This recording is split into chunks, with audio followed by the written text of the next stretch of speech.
What gives people the feeling of power? Is it money? Is it knowledge? Or is it being a badass mage in a video game? What's up YouTube, Zero here, and today I'm going to be going over an epic level 70 build for the Nahobino in Shin Megami Tensei V. Now this is going to be a mage build, and in this video I'm going to go over the skills, stats, resistances, and why all of them work very well together.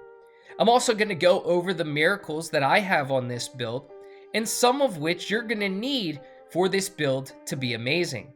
Without further ado, let's get into the setup. So the HP and MP are on the screen at 481 and 364 respectively. My resistance is I'm going to be resistant to fire, I'm going to block ice, reflect dark, and be weak to light.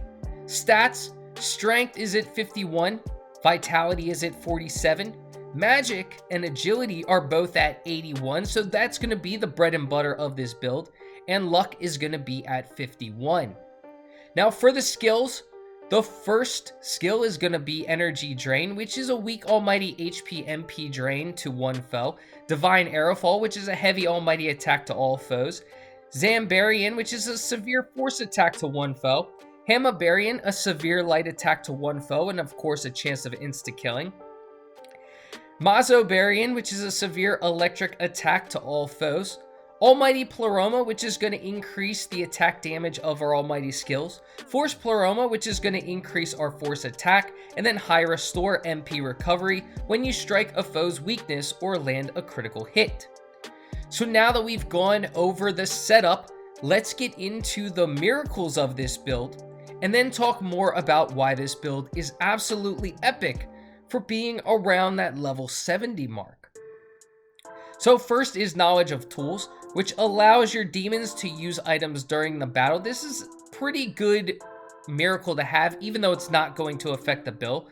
We have our Mag Wellspring. All allies will slightly recover HP and MP if the Mag gauge is full at the start of a turn. Fell Swoop, the Mag gauge will very slightly increase when inflicting weak or critical. Then Forestall, slashing an enemy in the field without being noticed, will greatly increase the mag gauge at the start of battle. And then Deathly Aura, corner demons may beg for their lives. So now in the doctrine, we have a bunch. Warrior's Conception, newly fused demons will gain a stat bonus based on the stats of the demons fused. Then Unforgotten Memories, newly fused demons will gain experience based on the stats of the demons fused. Then we have Divine Amalgamation, allows the Nahobino to acquire affinity resistances from essences during essence fusion, and this is very important. Then Art of Essences, which unlocks all of the essences, so those are very important as well for the build. Now we have Demon Proficiency, which is going to unlock our demons skill slots, so not important for this build, but very useful to have. Divine Proficiency is important to have, which increases the Nahobino's skill slots, so I have all of those. And Divine Garrison is going to increase my demon stock, which is just nice to have. Then these are going to be very important for the build. I have up to Electric Mastery 4, I have up to Force Mastery 5, I have up to Light Mastery 5, and then I have up to Almighty Mastery 5. So that's going to increase the skills of those move types that I have, and we already know that I do have 2 Almighty skills, I have a Force skill, I have a Light skill, and I have an Electric skill. So all of those increases are going to be very important. So now let's talk about the build and being around level 70. We saw that I decided to go into Force, Electric, and Light. Now you can go with a lot of different combinations in the game for a mage build. We also have Fire, we have Dark, we have Ice that I decided not to go into. I decided to go into Electric, Force, and Light. Going into these 3 around this game, now it depends on how much you're going to explore and how many demons you've encountered. But for me, at this point in the game, I've encountered 85 demons, and 56 are going to be weak to electric, force, light, or some combination. So 56 out of 85, which comes out to roughly 66% of the demons I've encountered, are going to be weak to at least one of those three. So I have pretty good coverage with those three move types. On top of that, boss-wise, again, depending on how many side quests you do, 19 of the 36 bosses I've faced are going to be weak to one of those three moves. So I have really good coverage based off of having force, electric, and light. For those that I don't have coverage on, or when I'm facing a group of enemies, I have my almighty abilities. Divine Arrowfall is an extremely powerful move that does a lot of damage to not just groups of enemies, but one enemy if you do need to utilize your divine move for that one enemy. On top of that, Energy Drain is going to keep the Nahobino's survivability high. Again, if the Nahobino dies, you lose the game.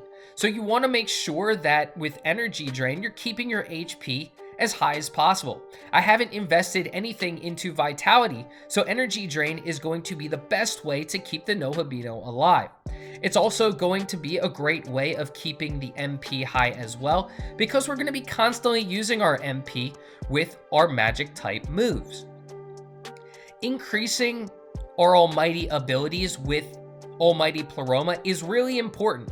Almighty skills are going to be the bread and butter of this build. It's also going to be the most reliable moves when you don't know what an enemy's weakness could be. So they're going to be able to hit your enemies with a lot of power. I utilized Force Pleroma on this build around level 70 because at level 70, you're going to be facing 3 demons, boss battles in the main story, Zeus, Odin, and Vasuki. 2 of those 3 are going to be weak to force. So increasing your force at this point in the game seems to be the right thing to do to take care of those demons. Now, last one is Restore. Again, we're a mage. We're going to be using a lot of MP. So keeping our MP as high as possible so we can continue to utilize our moves is extremely important. So let me know if you use something similar to this build at this point in the game. I absolutely love this build. I think it's epic, and it can really be powerful against any type of demon you face. I've really been loving it, but let me know in the comments section if you use something similar. I hope you enjoyed this video. Sorry for my voice. I am recovering from COVID, so I apologize that it's cracking a little bit. But I hope you enjoyed this video, and if you did, feel free to give it a thumbs up and hit that subscribe button for more Shin Megami Tensei V content. And until next time, peace.